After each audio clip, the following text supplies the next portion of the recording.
we have already seen what the starter set of Pirate Borg came up with, and it was glorious. Now we're going to take a look at the proper Pirate Borg core rulebook that Limithron has been very kind to send me. But is this going to be worth the amount of money that you have to pay to get your hands on it?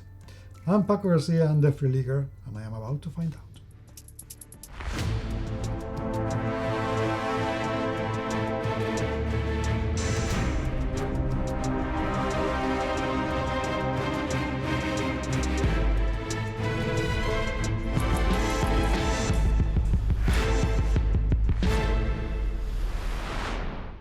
Pirate Borg is, well, all about pirates, and the whole thing just looks nasty. I'm sorry, it was meant to do. You know, Morborg kind of characterized for being ruthless and pleasant, really gritty and very, very dark.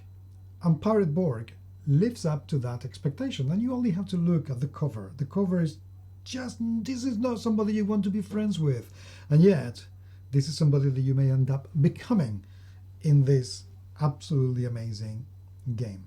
I don't know if this would be visible if I move the cover a little bit, but this is embossed.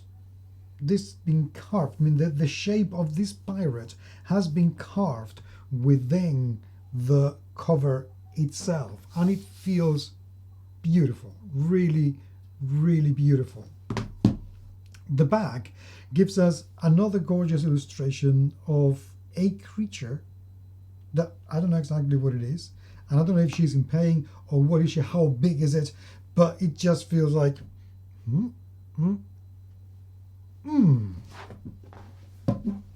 Inside it is very busy. Okay, immediately we already start to see tables that are going to be used at one point or another of the game. I find it absolutely amazing. I'm not joking. I find amazing that just one person has been able to write, illustrate, and do the layout of the whole thing. So, Luke Stratton, I salute you. This is quite something. The cartography is beautiful. We saw the big map in the starter set box, which looked absolutely fantastic.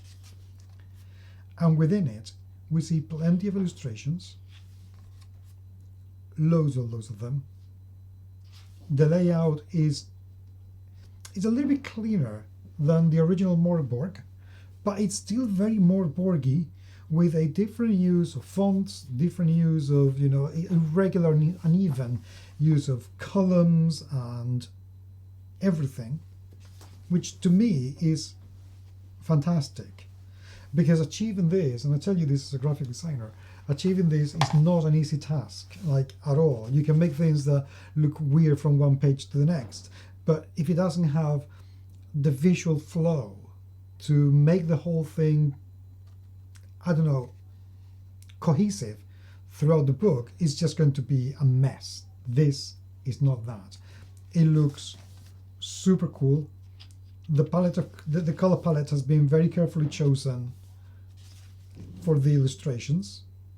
Yes, some of the tables are going to be harder to read, but then this is an A5 book, so you can hardly ask for anything else. And one thing I haven't seen thus far is a table of contents.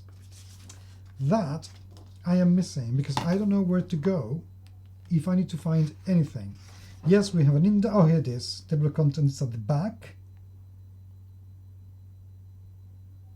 Well, this is an index. This is not a table of contents, unfortunately. So we don't have a table of contents, and that's a shame. That's a real shame, because we could do with knowing exactly what page to go for if we want the chapter on combat or the chapter on travel or whatever it is. But here we don't. I mean, we do get an idea as to how well populated is the book, and we get a creature index, which is also interesting, but little else, which is a shame. That we do need, but everything else looks really on brand. The whole thing looks absolutely glorious.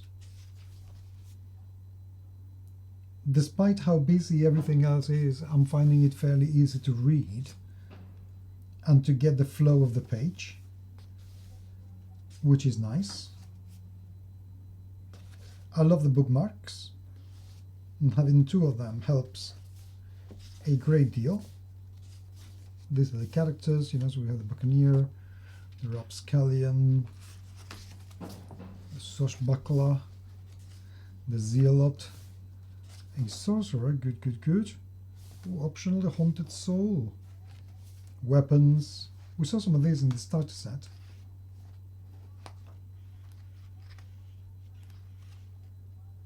Arcane Rituals, I like that. So this is it. This is Pirate Borg. I think after the incredibly successful Kickstarter that they had, this is looking really good. Some of this is going to be slightly difficult to read. So these are creatures like the Eldritch here, the Teutonic Octopus, Brine Piranha, Squid of Despair. That sounds like a punk band name. With the front man Barnacle Humpback. It looks good. I